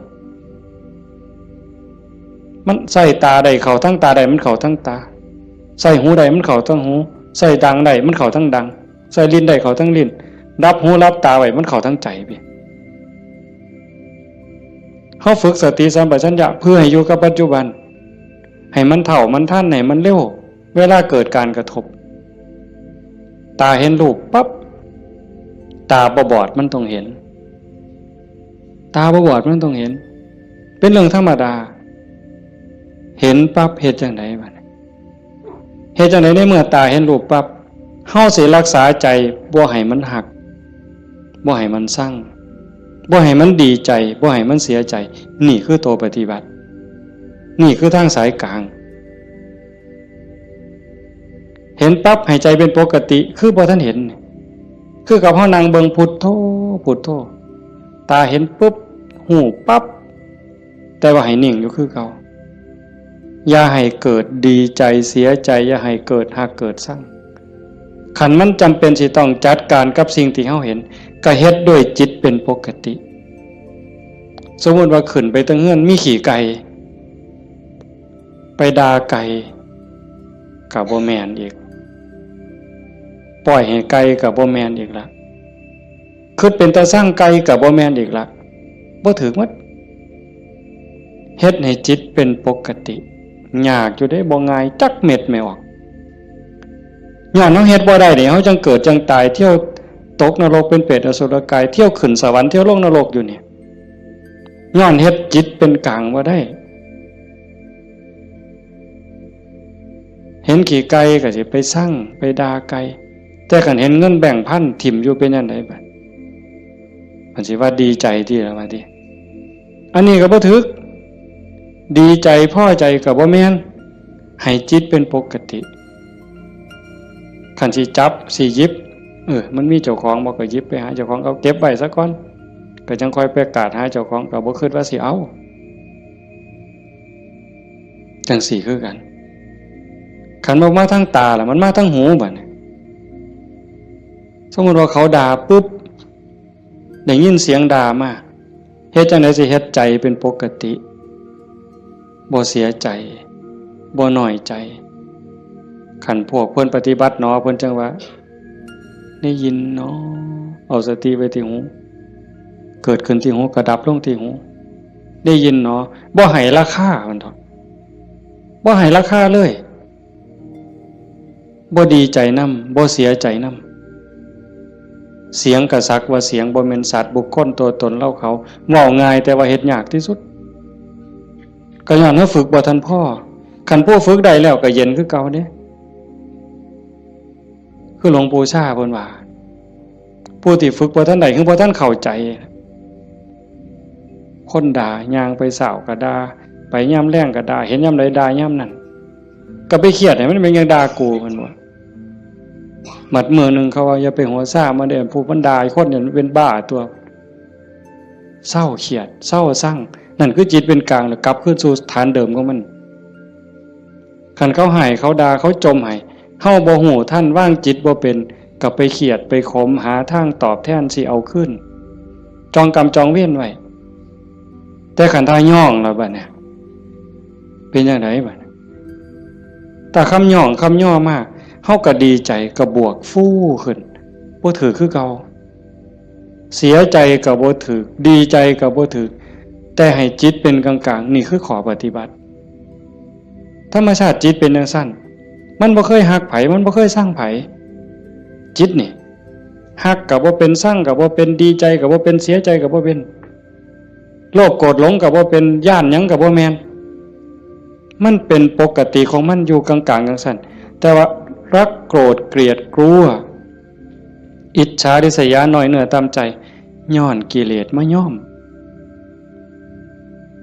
แขกมาเยี่ยมเนี่ยมันพาเจ้าของบ้านป้วงเดี๋ยวนี้ก็ซ้ำกับเฮาอยู่เฮือนธรรมดานี่แล้วเคยเห็นอยู่ตัวบางปีใหม่นี่ลูกหลานเฮาอยู่เฮือนธรรมดากับพ่ออยู่บัดหมู่มาชวนกินเหล้ามันก็เมาอยู่เฮือนเฮาหั่นแหล้วเป็นจังได๋ซั่นพาเจ้าของบ้านป้วงเลยให้เฮารักษาใจเจ้าของให้เป็นปกติเฮาประพฤติปฏิบัติเพื่อสิ่งนี้เด้โยมตาเห็นก็ให้รักษาใจไว้ปกติหูได้ยินก็รักษาใจไว้ให้เป็นปกติจมูกได้กลิ่นหอมเหม็นก็ปกติลิ้นได้รสก็ปกติแซ่บบ่แซ่บนัวบ่นัวก็ปกติคันมันสิเติมก็เติมไปที่ละน้ำปลานั่นสิเติมเกลือก็เติมไปที่แต่อย่าไปคิดสร้างไม่คั่วอย่าไปจมให้เขาหนาวร้อนมันหนาวมากก็แม่นว่าสิทนกรรมฐานนี่บอกว่าให้ปล่อยว่างมันหนาวก็สิเสืออยู่ซื่อๆบ่ห่มมันดอกผ้านี่ก็แล้วแต่ว่าธรรมชาติมันก็ให้ห่มแต่ว่าก็อย่าทุกข์อย่าเดือดร้อนรักษาใจเป็นปกติคันบ่จังซั่นนี่คนมันติดชั่วก็ติดได้ไม่ออกดีก็ติดชั่วก็ติดแม่นบ่หมู่เจ้าว่าเฮาไผสิเถียงสมมุติว่าตาเนี่ยมันก็บ่แม่นว่ามันสิมักแต่ของถูกใจมันเด้มันได้สิถูกตาแล้วมักเบิ่งได้สมมุติว่าเห็นผู้สาวเห็นผู้บ่าวเห็นคนงามที่เฮาพอใจบ่แม่นเฮาสิเบิ่งแต่คนที่เฮาพอใจเด้เขาเดียวก็เหลียวเบิ่งก็ดีใจโอ้ยงามเนาะโอ้ยพอใจเนาะบ่แม่นแต่จังซั่นอันคนผู้เฮาสร้างนี่ไม่ออกเคยเป็นบ่ว่าจะเป็นกูสร้างปานตาสิแตกเพิ่นว่าสร้างปานตาสิแตกแต่ว่าแม่นเบิ่งบ่เศร้าเนี่ยเอ้าเคยเป็นบ่หมู่เจ้าบ้าหือดีซั่นคำนั้นเป็นตาสร้างกูบ่อยากเห็นก็อย่าไปเบิ่งอีกติล่ะเพียงจังเบิ่งบ่เศร้าซั่นเห็นบ่นี่คือมันโง่อาตมาผู้หนึ่งว่าโง่แนวเนี่ยผู้ใดเศร้าโง่เนี่ยสาธุนำเด้อว่ามันเป็นตาสร้างยังไปเหลียวเบิ่งดูอยู่เอาดังบัดนี้ทั้งจมูกเนี่ยกับมันเราคนมักหอมติดหอมอย่างเดียวได้ไม่ออก ผู้เจ้าเป็นบ่ติดเหม็นไหมปลาแดกไหมปลาแดกเหม็นนี่ฮะว่าปลาแดกหอมเนี่ยตำบักฮวงคือสีแซ่บเปล่าวะนักกับไปกว่านั้นเล็บตีนสักโอ้ยบ้าคือดีกิ่มเล็บตีนสักออกมาเหม็นแทนที่สิทิมนะดมเว้ยดมตัวนึงกับบ่ว่าเด้ดมเทื่อสองหมดแล้วแงกหน้าแงกหลังมีผู้เห็นกูบ่นอเพิ่นว่าลี่ดมนั่นน่ะเมืองอุบลเป็นเลยวะยังจะเป็นแต่ศรีสะเกษเอาไว้โอ้ยแทนที่สิเอาถิ่มเนาะแต่มาว่าแงกหน้าแงกหลังเทื่อที่3ที่4บ่มีคนเห็นดมอีกสักเทื่อก่อนจังถิ่มนั่นใส่ว่ามาของหอมว่างจิตเป็นกลางบ่ได้นี่สติปัญญามันบ่พอเห็นบ่อย่าว่าแต่แสบบ่แสบเลยนัวบ่นัวเลยสัมผัสคือกันเย็นห่อนอ่อนแข็งใจคือกันเนี่ยมันบ่ดีคิดแล้วเฮ็ดเจ้าของเป็นทุกข์คิดพ่อเฮ็ดเจ้าของห้องไห้น้ำตาหลั่งน้ำตาไหลก็ยังมีโอกาสนอนมือกายหน้าผากคิดฮอดแล้วก็น้ำตาไหลสะอื้นอยู่ผู้เดียวบ้าคักๆเนี่ยเด้คนเนี่ยคันแนวมันถูกใจเจ้าของก็นอนคิดเห็นแล้วก็หัวยุ่มอยู่ผู้เดียวพลิกไปพลิกมาจนเก็บไปฝันแล้วเว้ยนี่คือจิตมันฝึกบ่ทันใดไม่ออกโยมพอออกเพิ่นพาเฮาเฮ็ดงานปฏิบัติธรรมเสียเวลาย่อมสละสถานที่เงินทองพร้อมเพื่อเอาบุญให้เจ้าของส่วนหนึ่งแล้วก็เพื่อยกระดับจิตใจเจ้าของส่วนหนึ่งแล้วก็เห็นว่าทุกคนคือพี่คือน้องป่วนรวมทุกข์เกิดแก่เจ็บตายทุกคนเคยเป็นพี่เป็นน้องเป็นญาติสายโลหิตเป็นสามีภรรยากันมานับภพนับชาติบ่ถ้วนชาตินี้ชีวิตนี้ได้เข้าใจในหลักธรรมคำสอนของพระพุทธองค์กะหวังให้เกิดประโยชน์สูงสุดส่วนหนึ่งเราก็ฉลาดบักคักถ้ามาเสือสู่คนที่นั่งอยู่นี่แบ่งบุญเล่าเด้เรากินเปอร์เซ็นต์หมู่เจ้าได้เนี่ยเป็นพ่อค้าสำนะหัวพ่อค้ายังมีอยู่นี่แม้แต่เฮ็ดบุญเด้ถ้าเบิ่งมืออื่นทราบบัดสิเมื่อนี่บัดสิเมื่อนี่จากโอ้ยอนุโมทนาสาธุเด้อนำพ่อใหญ่เด้อพ่อใหญ่ก็สาธุเอาหมดให้เจ้าได้บุญหลายๆจะแม่นอ่อนซ่อนเจ้าเห็นบ่เปอร์เซ็นต์ที่เราได้นำหมู่เจ้าเนี่ย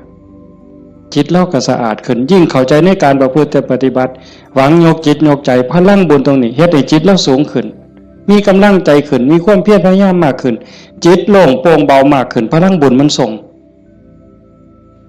นี่คนฉลาดก็เฮ็ดแนวนี้คันคนบ่ฉลาดเด้มีที่มีสวนจังซี่สถานที่ดีๆจังซี่ส่วนหมู่มากินเหล้ากระท่อมงามๆมันสินั่งกินเหล้าเบิ่งแสงเดือนแสงดาวจังมันสิอ่อนซ่อนคักแล้วไปอีกคนละแนวแต่คนมีปัญญาเฮ็ดอีกแบบนั่นว่าการประพฤติปฏิบัติเป้าหมายสูงสุดก็คือขนกิเลสออกจากใจความโลภความโกรธความหลงความหักความชั่งความเกลียดความกลัวอิจฉาริษยาอาฆาตพยาบาทจองเวรน้อยเนื้อต่ำใจโยมสังเกตใจเจ้าของให้มันเห็น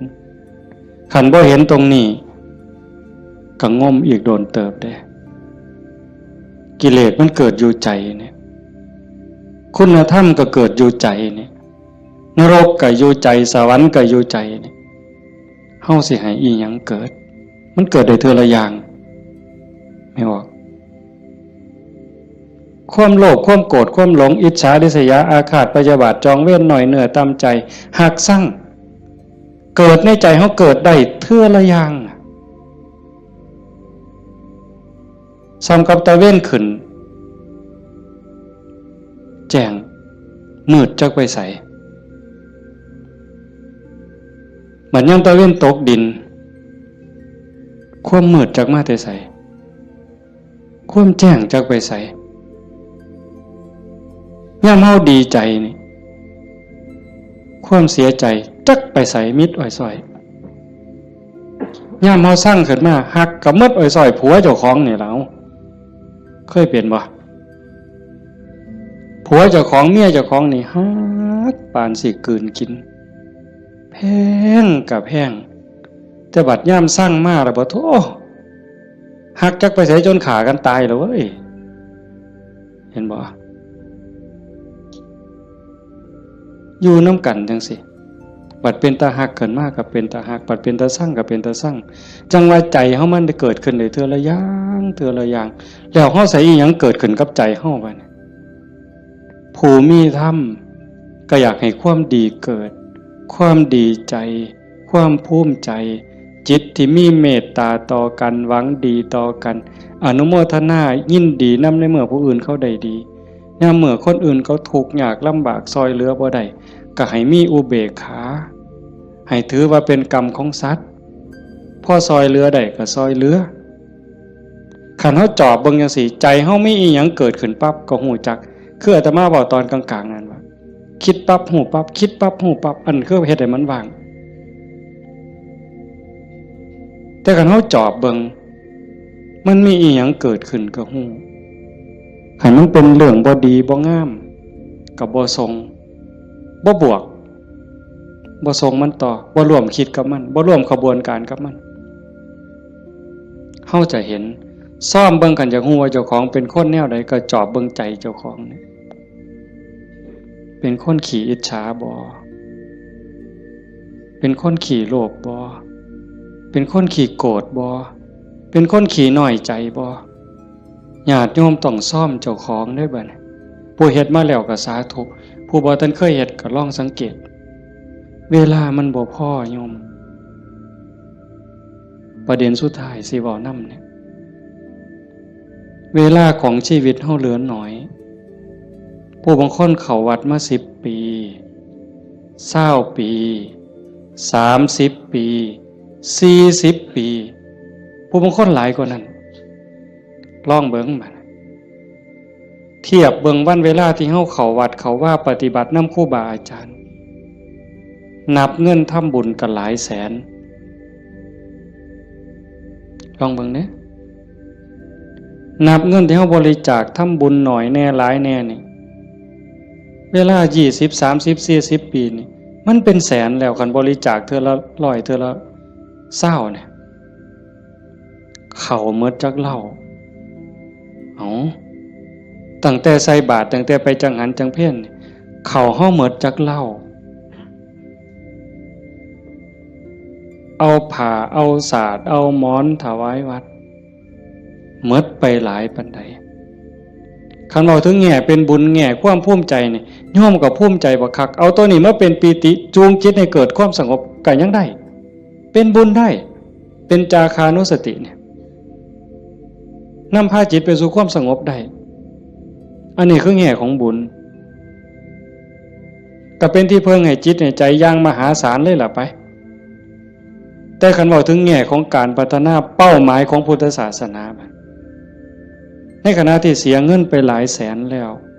หมดเงินไปหลายแสนแล้วหมดเข้าไปหลายเหล่าแล้วยกใจขึ้นบ่ใจเฮายกขึ้นได้ส่ำใดความโลภลดลงจักหน่อยบ่ความโกรธลดลงจักหน่อยบ่ความแข็งดีแข็งเด่นลดลงจักหน่อยบ่หือไปวัดแห่งแต่ไปผิดกันอยู่วัดขาดทุนได้นี่ครูบาอาจารย์มีสื่อมีเสียงลังเทื่อก็สิไปญาติกันเป็นที่หนึ่งมันมีอยู่เรื่อยเห็นอยู่หลายหมองโดยเฉพาะโยมฝ่ายอุบาสิกาเฮ็ดหยังก็อยากถวายหลวงพ่ออยากให้หลวงพ่อฉันของเจ้าของใส่ของเจ้าของผู้นี้เฮ็ดอยู่แล้วมีผู้ใหม่มามีการแข่งกันขาดทุนนี่ตัวนี้คือขาดทุนลอดพื้นบ่แม่นขาดทุนธรรมดากิเลสมันบ่ได้ยอมเฮาเด้ไม่ออกสังเกตเด้อย่าเชื่ออาตมานำ แม้แต่พระเถาะเพราะฉะนั้นหลวงปู่ชาบ่ได้ถีบพระดอกเนาะได้ไปหนวดหลวงปู่แล้วว่าเจ้าของคักหลวงปู่เพิ่นฮู้จักความคือเลยถีบเลยหงายหลังตึงยังจังได้คิดเห็นบ่นี่คือครูบาอาจารย์เพิ่นสอนให้เห็นจิตตัวนี้โยมคันบ่เห็นจิตตัวนี้นี่ง่มเศร้าอีกโดนเติบเยจิตตังสัญญเมสันติโมขันติมานะพันธนาถ้าบุคคลใดจะพึงตามดูจิตบุคคลผู้นั้นจะพ้นจากบ่วงแห่งมารคันเห็นใจตัวนี้นี่เขาต้องการความสะอาดแม่นบ่ต้องการความสะอาดต้องการความบริสุทธิ์แห่งจิตแห่งใจเนี่ยมันจะเห็นคันบ่จังซั่นเข้าข้างเจ้าของเสยเด้มันมาที่หลังมันสิมาใหญ่กว่าเฮาได้จังใดมันสิมาเป็นที่หนึ่งได้จังใดผิดกันวัดแตกเว้ยมีเด้แนวนี้ก็ได้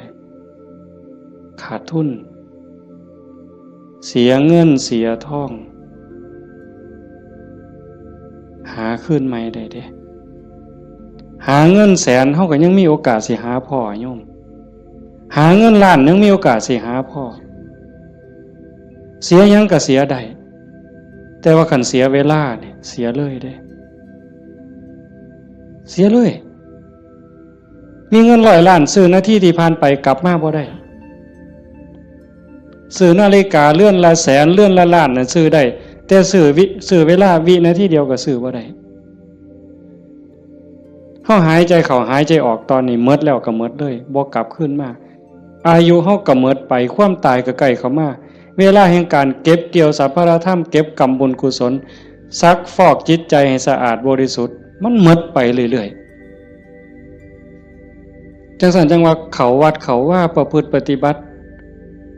ขันบ่เข้าใจถึงสาระแก่นสารคำสอนของศาสนาเนี่ยบุญนั้นได้อยู่ดอกแต่มันบ่ทันปลอดภัยอย่างว่าพระพุทธเจ้าบ่ให้มาติดอยู่ที่บุญแต่เพิ่นให้เฮ็ดบุญให้สร้างบุญให้สร้างหลายๆแต่ว่าให้กายไปอีกสู่ความสะอาดบริสุทธิ์แห่งใจถ้ามันไปบ่ทันฮอดนั้นบ่ปลอดภัยเทวดาก็ตกสวรรค์ได้เห็นบ่จังซั่นจังว่าในเมื่อเฮามาสู่ขบวนการปานนี้โยมพอออกผู้เป็นเจ้าภาพก็ตั้งใจปานนี้เฮ็ดดีมาปานนี้ก้าวขึ้นไปอีกก้าวขึ้นไปนี้ก่อนวันเวลาของชีวิตมันสิหมดให้พยายามเฮ็ดใจให้เป็นกลางๆหูได้ยินจมูกได้กลิ่นลิ้นได้รสกายได้สัมผัสก็เฮ็ดใจให้เป็นกลางๆสิปฏิบัติกับสิ่งที่มากระทบจากตาเห็นจากหูได้ยินจากจมูกได้กลิ่นลิ้นได้รสกายสัมผัสก็เฮ็ดด้วยสติอย่าให้รู้สึกว่าหักอย่าให้รู้สึกว่าสั่งอย่าเฮ็ดด้วยความสั่งอย่าเฮ็ดด้วยความดีใจด้วยความเสียใจอย่าเฮ็ดด้วยความหักให้จิตเป็นกลางกันเด้จังสิขันเฮ็ดได้จังสิมันอ่อนซ่อนเจ้าของเด้อาตมาก็เฮ็ดบ่ทันได้ก็ยังพยายามอยู่ก็จังว่าส่วนญาติส่วนโยมเฮ็ดไปพร้อมๆกันคันบ่จังซั่นน่ะมันเสียเวลาเสียดายเจ้าของ30-40 ปีหมดเงินก็หลายแสนหมดข้าวก็หลายเหล่าหมดเวลาในการทำมาหากินเงินที่มาบริจาคข้าวของที่มาทำบุญก็หมดไปแล้วเวลาล่ะคันเอาเวลานั้นที่มาอยู่วัดอยู่ว่ามาสร้างน้ำทำบุญไปหาเงินหาทองมันก็ต้องได้ตื่มกันอีกหลายเติบมันจักเท่าแต่ว่าเฮายอมเสียสิ่งนั้นเพื่อสิแลกเอาสิ่งที่ดีที่สุดสิ่งที่ประเสริฐที่สุดก็คือใจเจ้าของเนี่ยให้ได้ใจที่มีความสงบใจที่มีความร่มเย็นใจที่เต็มเปี่ยมด้วยความเมตตากรุณายินดีมุทิตากับผู้อื่นใจที่เป็นอุเบกขาโตสติความระลึกได้แล้วก็อุเบกขาตัวว่างจิตเป็นกลางจิตที่เฉยเป็นสิ่งที่เฮาควรจะหาให้มันได้หาให้มันพอให้มันเจอก่อนลมหายใจสุดท้ายสิดับลงไม่ออก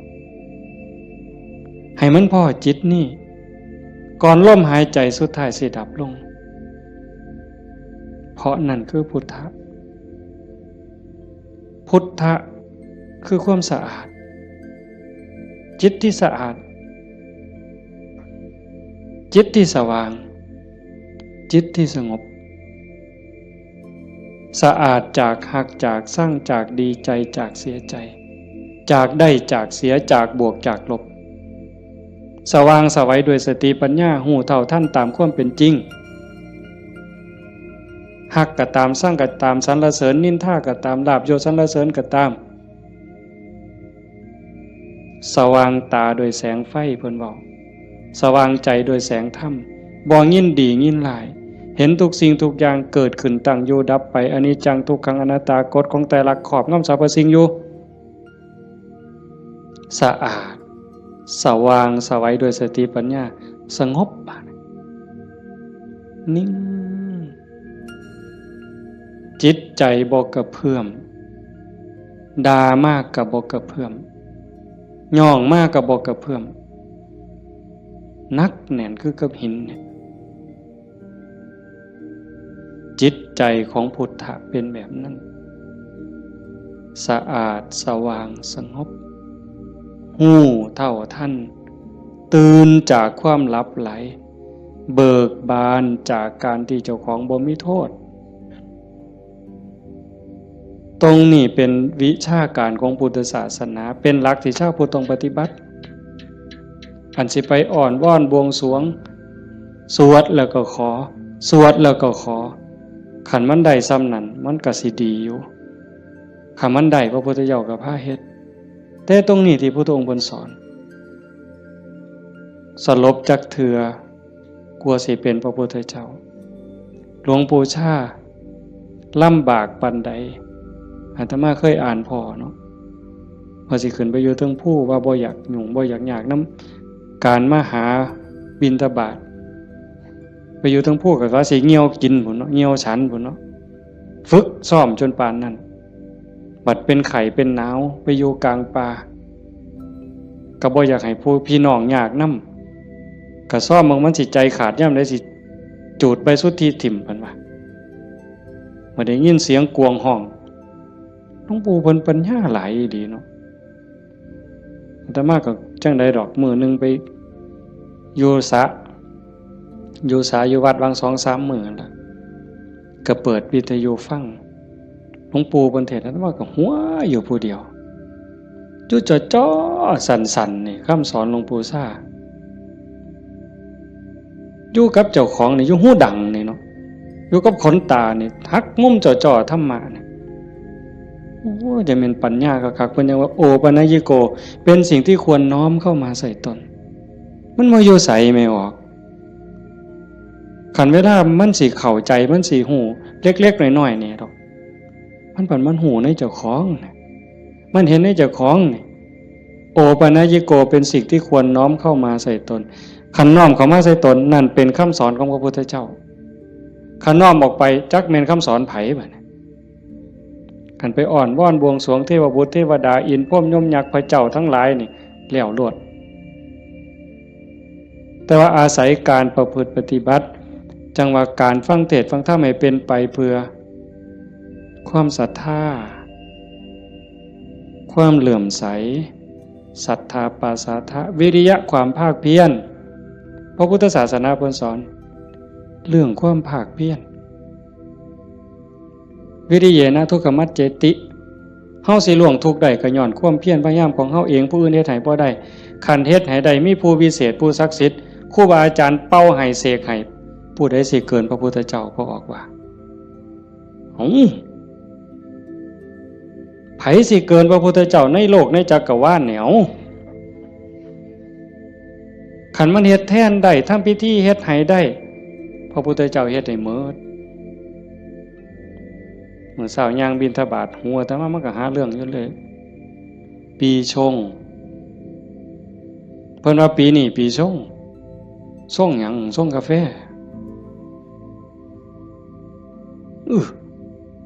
มันยากหยังกับปีกับเดือนนั่นเด้อปีชงเนี่ยเพิ่นนัดกันไปสวดมนต์สะเดาะเคราะห์มื้ออื่นทั้งศรีสะเกษพุ่นผู้ปีชงปีมะยังว่าไว้เฮาบ่เข้าใจปานใดดอกพากันไปสวดไปสะเดาะเคราะห์ไปต่อชะตาไผสิเกินพระพุทธเจ้าก็ลองเบิ่ง ขันมันเป็นจังสันมันเฮ็ดจังสันพระพุทธเจ้าเฮ็ดมื้ออันไม่ออกมาเฮ็ดนี่ก็ต้องเฮ็ดให้เจ้าของสะเดาะเคราะห์ก็แม่นต่อชะตาก็แม่นเสริมดวงก็แม่นโดยการตั้งสติให้มันฮู้จักอีหยังผิดอีหยังถูกอีหยังควรบ่ควรตรงนี้ตรงมันแม่นพุทธะต้องเฮ็ดแบบนี้เพี้ยนมาจากภพจากศาสตร์คันเฮาบ่มีเชื่อเก่าไม่ออกคันว่ามีเชื่อของนักบวชนักปฏิบัติเป็นเชื่อเป็นอย่างเป็นเผ่าเป็นพันธุ์ไว้ตั้งแต่อดีตเฮาบ่มีมือมาเฮ็ดจังซี่ในเมื่อเฮามีของเก่ามานำพามาสู่การเหตุการณ์ทำจังซี่มีกัลยาณมิตรพาเหตุพาทำให้ทุ่มเทเต็มที่ถือว่าโอกาสได้เกิดมาเป็นมนุษย์ได้พบพระพุทธศาสนามีสติปัญญาหูดีหูชั่วหูผิดหูถูกยังมีสติหูอยู่จังสิเฮ็ดเต็มที่ก่อนมันสิหมดเวลาแล้วอย่าคิดว่าเจ้าของซ่าเด้ไม่ออกญาติโยมอย่าคิดว่าเฮาสิเฮ็ดบ่ทันตราบใดลมหายใจยังมีอยู่สติสัมปชัญญะยังหูผิดหูถูกเพิ่นว่าเฮามีโอกาสจนลมหายใจสุดท้ายจนลมหายใจสุดท้ายยิ่งเฮาฟังเทศน์ฟังธรรมอยู่บ่อยๆอยู่ประจำบัดจนหอดเฮาเจ็บเฮาป่วยเฮาใจสิขาดสิล้มสิตายสิ่งที่เฮาฝึกมาตลอดชีวิตทบทวนมาตลอดชีวิตหอดเวลานั้นมันจะว่างแม่นบ่แม่นก็แล้วแต่สิว่างว่ามันเอาบ่ได้แล้วร่างกายบ่แม่นของเฮาสังขารบ่แม่นของเฮาสรรพสิ่งในโลกบ่แม่นของเฮาดินดอนตอนหญ้าบ่แม่นของเฮาแม้แต่สังขารร่างกายก็สิทิ่มอยู่ไว้ๆนี่ว่างเด้ปล่อยเด้ตัวอย่างที่อาตมาได้พบมาญาติธรรมวันที่9 พฤศจิกายนอาตมาว่าจะพาไปสวดมนต์ที่พระใหญ่อำเภอเขืองในเพิ่นนิมนต์ไปเทศน์ก็เลยประกาศชวนญาติชวนโยมไปญาติธรรมกลุ่มหนึ่งผู้เฒ่าหน่อยที่สุดก็60แต่ส่วนใหญ่70ขึ้นไปเกิดอุบัติเหตุโยมอาจจะได้ยินข่าวอยู่ว่าจักรถสิเลี้ยวเข้าพระใหญ่เขื่อนเพื่อเขื่องในเลี้ยวเข้าไป2ขั้นหน้าไปติดหลุมสิลงจากทางลาดยางมันมีหลุมก็คอยหยอดขั้นหน้าคอยหยอดขั้นหลังก็จอดนิ่งๆรถวัดป่าใหญ่เมืองอุบลแล่นมาต่ำเข้าเต็มลำหลังหัวเก๋งนั่นคนอยู่ทั้งหลังนี่7อยู่ทั้งหน้า2คนทั้งหน้า2บ่เป็นหยังแต่อยู่ทั้งหลัง7คนนี่ฟ้องลงรถตาย3บาดเจ็บหนัก4เป็นจังไดพวกผู้เฒ่าทั้งหมดนี่ว่าชีวิตเฮาอันนี้เพิ่นเว้าก่อนเป็นได้เว้ามาเรื่อยๆดอกบ่แม่นเว้ามื้อนั้นเว้าเรื่อยๆเว้าตลอดถ้าเฮาได้เข้าวัดเข้าว่าได้ปฏิบัติเป็นนักรบตายในสนามรบตายยามใดก็บ่ย้านยิ่งไปเฮ็ดบุญตายแห่งแต่ดีบางสิเลยเด้ตายก็ตายไปแต่ว่าซุ่มยั่งนี่กระดูกโค้งหักแขนหักกระดูกสันหลังเคลื่อนกระดูกต้นข้อเคลื่อนขาหลุดโบกแม่นหมด2คนหนึ่งนี่หมอเขาว่าเป็นอัมพาตตลอดชีวิตซอยเหลือเจ้าของบ่ได้อาตมาก็ออกมาบ่ได้เทศน์จำสนอกได้ยินข่าวอาตมาไปนั่งลงปุ๊บก็เสียงหวอรถดังเลยพอได้ยินข่าวว่าเป็นญาติที่ทำก็แต่ตามเขามาโรงพยาบาลเขืองในพอแต่ไปหอดแม่ใหญ่นึงเขาก็ไปเขามาอุบลก็หลายแล้วแต่แม่ใหญ่นึงนอนอยู่ก็เจ็บแขนหักหน้านี่ลอกหมดเลือดแดงพอแต่เห็นโอ้ยอาจารย์แขวหักเพิ่นว่าแขวเสียไปซ้ำเพิ่นว่าโอ้ยสร้างมันต่อใหญ่บ่ได้ซื้อเพราะบาทดอกแขวเพิ่นว่าเราก็ยังดีใจอยู่เด้หลานหน่อยไปนำหลานอาตมาไปนำ2คนจับมือยายแน่มันหนาวมันสิไปทั้งเพิ่นแล้วนะมันหนาวจับมือยายแน่ให้ยายอุ่นแน่ให้ยายอุ่นแน่เด็กน้อยก็จับผู้คนก็บ่ฮู้เรื่องสลบไปบัดพ่อใหญ่นึงบัดกระดูกหักเขาก็คิดว่าแอวหักถ้ามาก็คิดยากหมอเขาก็มาจับนี่เขาก็เพื่อทดสอบว่าเป็นหยัง มาสุดท้ายเขาก็ว่าแอวหักกระดูกหักธรรมาก็โอ้ยตารู้ตนผู้เฒ่าเราก็ถามหาเมียเนาะครูนั่นโยมบ้านฟังเพศอาจจะเห็นพ่อใหญ่ผู้ดำๆมันเพิ่นสิเป็นครูแต่ธรรมาเอิ้นแต่เทวดาตาบ่เห็นห่วงดอกผู้เฒ่าขี่รถมาเกือบ20กิโลรถซาเล้งเพิ่นมานั่นเพิ่นก็ถามหาเมียเพิ่นอาตมาก็บ่ได้ปากดอกแต่หมอไปนำนั่นเพิ่นเว้าก่อนยายเพิ่นก็ถามหาตาอยู่จริงๆเขาไปอุบลตายก่อนหมู่ยายนั่นหมอนเป็นตะเงิดหลายบัดนะอาตมาเยี่ยมอยู่โรงพยาบาลสรรพสิทธิ์ไปเยี่ยมเฒ่าผู้ชายหันก่อนโอ้ยอาจารย์บ่แม่นของเฮาจักอย่างเพิ่นว่าเด้บ่แม่นของเฮาจักอย่างบอกบ่ให้เจ็บมันก็เจ็บมันอยากเป็นหยังมันก็เป็นบ่แม่นของเฮาจังแม่นน้อเพิ่นว่าหลงว่าของเจ้าของมาตั้งโดนอันนี้ก็ตัวนึงหลังจากนั้นมาเยี่ยมแม่ใหญ่ผู้กระดูกข้อเคลื่อนกระดูกสันหลังเคลื่อนอันนี้หมอก็ว่าเป็นอัมพาตตลอดชีวิตบัดนี้ถ้ามาฮอดแล้วเว้าแม่ใหญ่นี่แล้วเว้าอีหลีนะเว้าแผ่วๆเสียงดังเว้าแต่กรรมฐานแล้วเว้าหยังดอกโอ้ยบ่ย้านจักหน่อยอาจารย์เพิ่นว่าลูกศิษย์อาจารย์ใหญ่วัดโน่นกุลมบ่ย้านเพิ่นว่านั่งสมาธิ6 ชั่วโมง9 ชั่วโมงสบายตายก็ดีมันสิได้เศร้าเจ็บเศร้ามีแห้งเพิ่นว่าแต่ว่าเราหลับไปยามใดวึบไปยามใดเราว่าขาวอักลากนี่มองเราอุ่นคือมันสิใจขาดหลับไปยามใดปุ๊บสิคนใส่สุดขาวเต็มอยู่ตลอดนี่คือนิมิตดีเด้คันตายในขณะนี้นี่สวรรค์เขาเอาเราไปแทบแต่ว่าเราปฏิบัติตลอดที่จริงเขาให้เราอยู่ห้องผู้เดียวเป็นห้องอันตรายแล้วพอนะโอ้ยดีแห้งอาจารย์เขาให้อยู่ผู้เดียวบ่มีผู้ใดมากวนปฏิบัติภาวนาเมิดขึ้นเพิ่นว่าอันบ่ฮู้ทิพย์เด้นั่นเจ้าของนั่นอันตรายที่สุดเพิ่นว่าเพิ่นสำบายไม่มีผู้ใดมากวนเพิ่นนั่นบัดเอาไปเอามาภาวนาตลอดอยู่โรงพยาบาลตลอดย่างได้ซุมื้อหมอว่าสิเป็นอัมพาต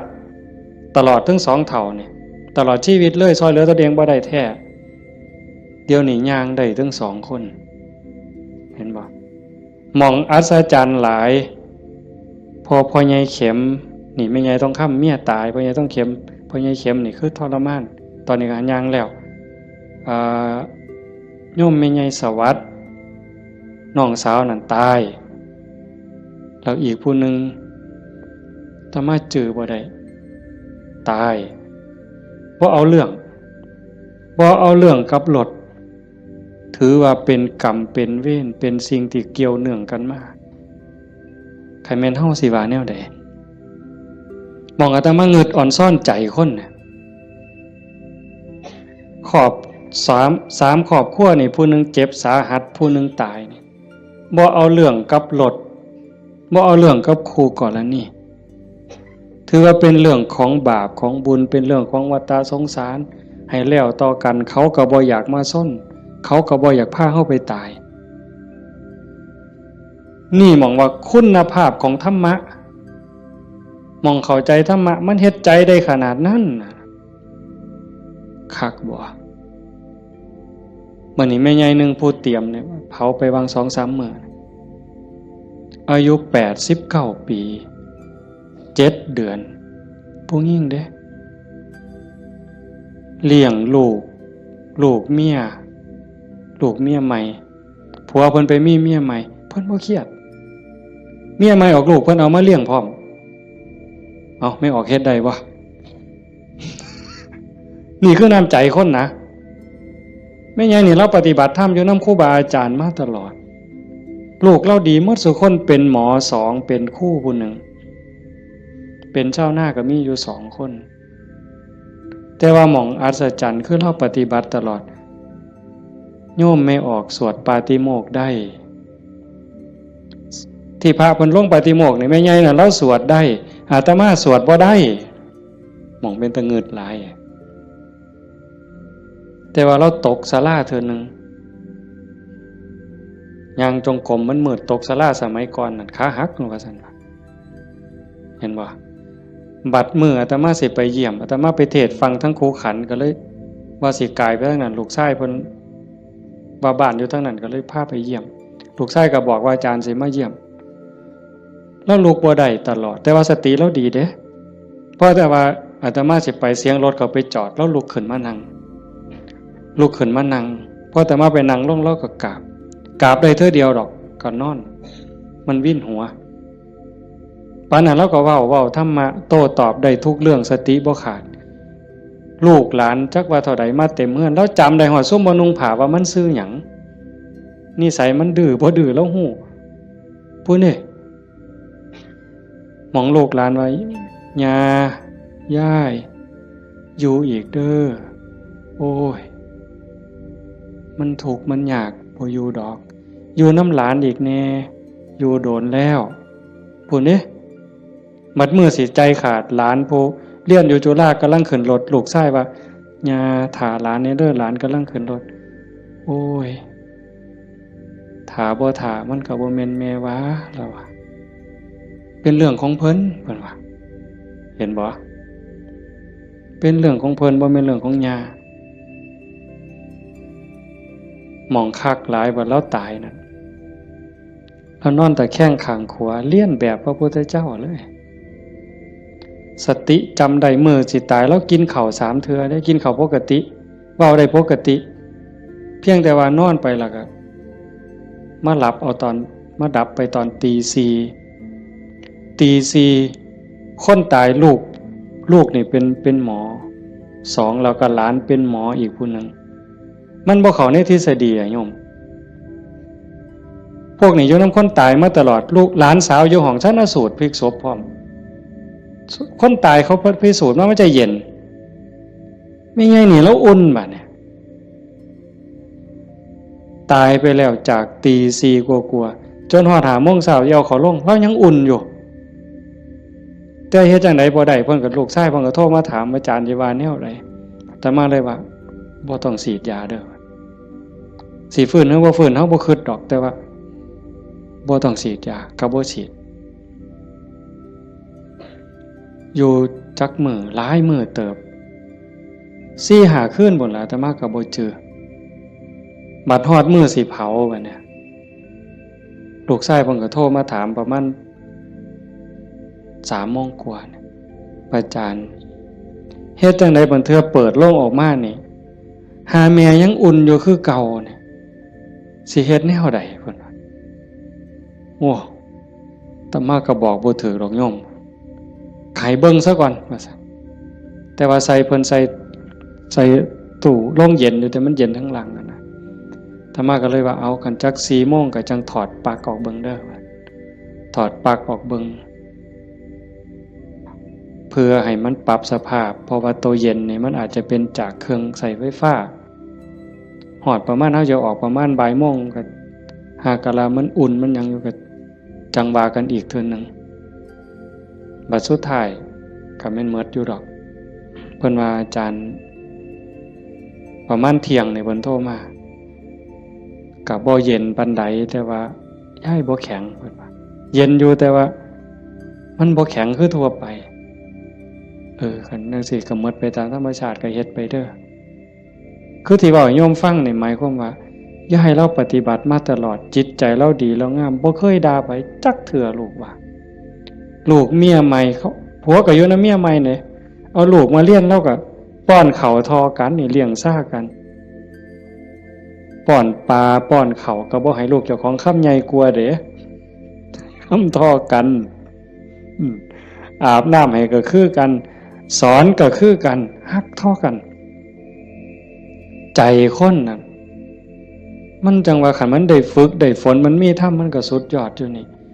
โยมพ่อใหญ่พาเฮาประพฤติปฏิบัติเฮ็ดงานจังซี่เฮามาประพฤติปฏิบัติสูงสุดก็เพื่อยกจิตยกใจเด้อสรุปตรงนี้เด้อบุญนั่นเป็นของตายจังได๋เฮาก็ได้เต็มที่อยู่แล้วแต่สิ่งสำคัญน่ะให้ยกจิตยกใจเจ้าของให้มันสูงขึ้นจากอำนาจของความโลภความโกรธความหลงความอิจฉาริษยาอาฆาตพยาบาทจองเวรน้อยเนื้อต่ำใจเฮาสิเอาชนะมันได้เฮาสิสูงขึ้นกว่าอำนาจของกิเลสได้ย้อนโยมสังเกตใจเจ้าของย่ามตาเห็นหูได้ยินจมูกได้กินลิ้นได้รสท่านเฝ้าไปเสื่อมันอย่าไปหักไปสร้างน้ำมันนิ่งแล้วสังเกตความรู้สึก สังเกตความคิดสังเกตความรู้สึกถ้ามันเอียงไปทั้งโลภหลายก็บอกว่าเจ้าของนั้นขี้โลภหลายอยู่ค่อยถอนออกหัดบริจาคหัดแบ่งหัดปันถ้ามันโกรธหลายเห็นอันใดผิดหูผิดตาแล้วงุดงิดห้นหวยขึ้นเป็นตาสร้างขึ้นมาหูจากมันปรับแล้วก็หูจากเมตตาเขาก็คือเฮานั่นล่ะเขาบ่ทันหูเขาจึงเป็นจังซั่นหูจักให้อภัยฝึกไปคอยยกระดับดวงจิตขึ้นมาให้เข้าใจว่าพระพุทธเจ้าบ่ได้สอนให้เฮาทุกข์พระพุทธศาสนาสอนให้เฮาพ้นทุกข์โกรธก็คือทุกข์โลภก็คือทุกข์หลงก็คือทุกข์เป็นเหตุให้ทุกข์เฮาก็ต้องดับเหตุมันเฮ็ดให้จิตใจเป็นกลางๆหักผู้อื่นคือหักเจ้าของหวังดีต่อผู้อื่นคือหวังดีต่อเจ้าของนั่นจิตใจเฮาจะดีขึ้นงามขึ้นมื้อนี้สมควรแก่การเวลาใส่เวลามาหลายเติบชั่วโมงหนึ่งกับ40กว่านาทีเนาะสมควรแก่การเวลาท้ายที่สุดก็ขออนุโมทนาสาธุกับญาติโยมผู้เป็นเจ้าภาพผู้เป็นเจ้าของสถานที่และก็ญาติธรรมที่มาจากที่ไกลมาร่วมประพฤติปฏิบัติบำเพ็ญบุญบำเพ็ญกุศลยกระดับดวงจิตดวงใจของเจ้าของให้สูงขึ้นงามขึ้นท้ายที่สุดก็ขออาราธนาอ้างอิงเอาอำนาจแห่งคุณพระศรีรัตนตรัยคุณของพระพุทธเจ้าพระธรรมพระสงฆ์และอำนาจแห่งบุญกุศลคุณงามความดีที่มีทั้งหมดทั้งมวลในสากลและจักรวาลจงหลอมร่วมเป็นตบะเป็นเดชะเป็นพลวะปัจจัยอำนวยหนุนส่งให้ญาติโยมสุขสุขคนจงเป็นผู้แกล้วกล้าอาจหาญร่าเริงในการสร้างบุญสร้างกุศลสร้างคุณงามความดีให้ยิ่งขึ้นไปให้เป็นผู้เจริญงอกงามในจตุรพิธพรชัยคืออายุวรรณะสุขภละปฏิภาณธรรมสารสมบัติให้เป็นผู้มีสัมมาทิฏฐิมีโอกาสประพฤติธรรมปฏิบัติธรรมให้ได้เข้าถึงธรรมที่บ่ทันได้เข้าถึงได้หูแจ้งธรรมที่บ่ทันได้หูแจ้งจนสามารถนำตนให้พ้นทุกข์ปรารถนาสิ่งหนึ่งประการใดหากเป็นไปโดยชอบประกอบโดยธรรมก็ขอให้ความหวังความปรารถนานั้นจงสำเร็จทุกๆประการมีความสุขกายสุขใจโดยทั่วกันทุกท่านทุกคนเทอญ